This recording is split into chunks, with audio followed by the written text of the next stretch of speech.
اول حاجه ديرها كي تدخل لفرنسا، اول حاجه واهم حاجه اللي بلا بها ما درنا والو غير تحط كرعه في فرنسا ديرها، هي لادريس جوستيفيكاتيف دو دوميسيل. هي الحاجه الاولى، هي اول دليل على تواجدك في الديار الفرنسيه. الامور اللي تحتاج فيها لادريس من بينها واهم حاجه هي لاد ميديكال اللي تقدر تداوي بها وتدي دواء بها باطل. حاجه زوجة كونت بونكير، ما تبقاش تحل كونت بونكير مادام ما عندكش لادريس.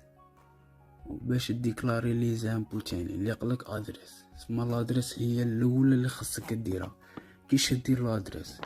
الحل الاول، واحد يكون عارف عنده في الدار يبرجيك، تعرفه في الدار هو اللي يديرلك الشهاده، شهاده السكن. ولا كاين جمعيات، كاين اللي يديروها بالدراهم، كاين اللي يديروها باطل. يديروها بالدراهم يديروها 1 اورو 2 اورو ماشي بزاف. اللي راه باين لي ديطاي كيفاش يدير لادريس وشي لاد ميديكال كيفاش يديرها يقولوا لنا في لي كومونتير.